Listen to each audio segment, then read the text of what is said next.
Total Car erőmérőn most egy V213-as E-osztályú Mercedes lesz a következő autó.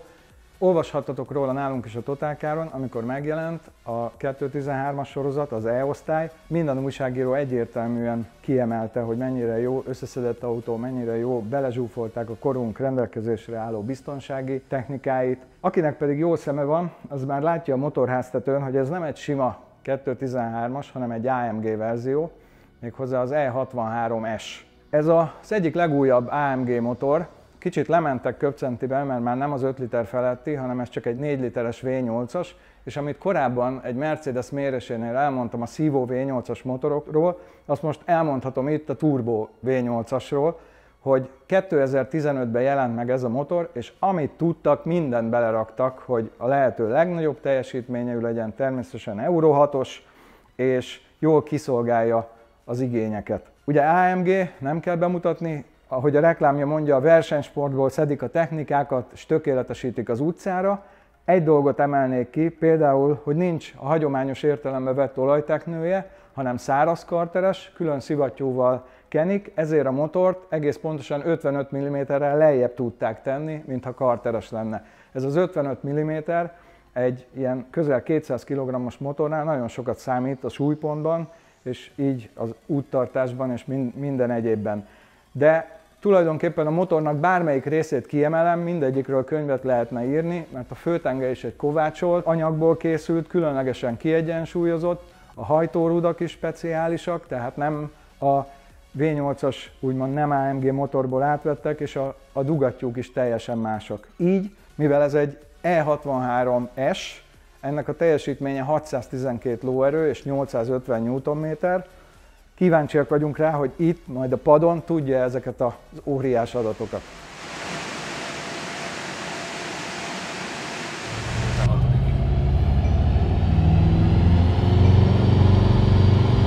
Jézus anyám!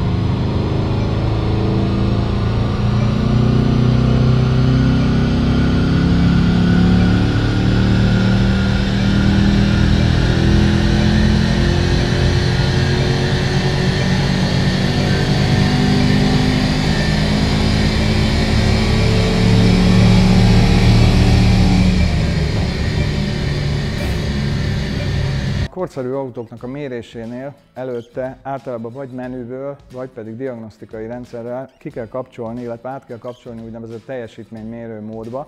Már beszéltünk erről, ilyenkor lekapcsolja azokat a menetdinamikai szabályzókat, mint az ESP, ugye a kipörgésgátló, az egyéb stabilizálók, meg a radarokat lekapcsolja, hogy ne pittyegjen, ne fékezzen be, a vészfékasszisztens is lekapcsolja, mert megzavarodik, hogy az első kerék nem forog, a hátsó forog, nem tudja, miről van szó.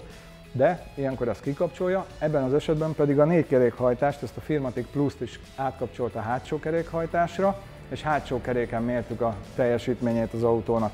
Nem maradt el a szokásos hangverseny, ordított a kipufogó, ordított a motor, talán még a turbók fütyülését is lehetett hallani. Ebben 2 darab úgynevezett Twin Scroll turbó van, ami azt jelenti, úgy szokták lefordítani magyarra, hogy kettős megfúvású, ami azt eredményezi, hogy 2 különböző, egymástól eltérő fázisban működő hengerekről külön csatornákon vezetik be a kipufogógázt, ezért tulajdonképpen folyamatosan fújja, nem pedig ütemszerűen, ahogy mennek. Ennek csak kis fordulaton van jelentősége, később, amikor már pörög, akkor már nem annyira, de lentebbről elindul a nyomaték. Hogyha ránézünk a görbére, rögtön le is lövöm a poént, rekorder született, a Total Car erőmérő eddig 112 epizódjában, ugyanis ez egy szériaautó, nem chip tuning, semmi, 612 lóerő papíron, de itt nekünk 665 egész pontosan, és 789 Nm.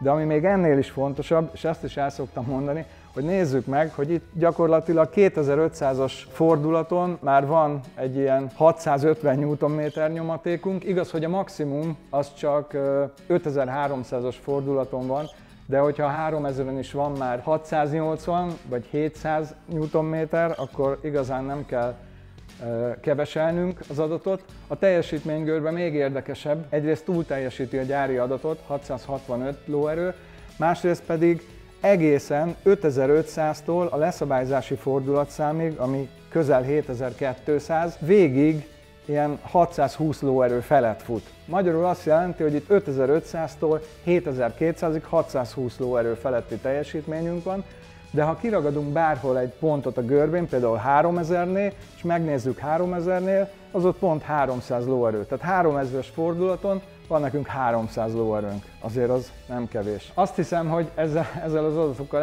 elégedett lehet a tulajdonos, és mi is elégedettek vagyunk, mert egy nagyon szép mérés volt, és megvan a rekorderünk eddig. A Total Car erőmérő következő autója, ez az Opel Astra rendőrségi kivitel. Ez nem azért rendőrségi kivitel, mert egy sima Astrát felmatricáztunk, hogy úgy nézzen ki, mintha, hanem ez tényleg a Szentgotthárdon a rendőrség számára gyártott 1.6-os Astra. Kíváncsiak vagyunk, hogy az Urban Legend igaz-e, hogy ezek erősebbek voltak, nem 75 lóerősök, mint a széria 1.6-os Astrák, hanem kicsit erősebb, mert a rendőrségnek gyártották. Minden dokumentáció megvan, ez valóban egy rendőrautó. A következő adásból ki fog derülni, hogy ez 75 lóerős, vagy kicsit erősebb, mert hogy rendőrségi kivitel. Mi nagyon kíváncsiak vagyunk rá, ha ti is, iratkozzatok fel a Total Car YouTube csatornájára, mert még ezen kívül is nagyon sok érdekes autó jön az utcáról.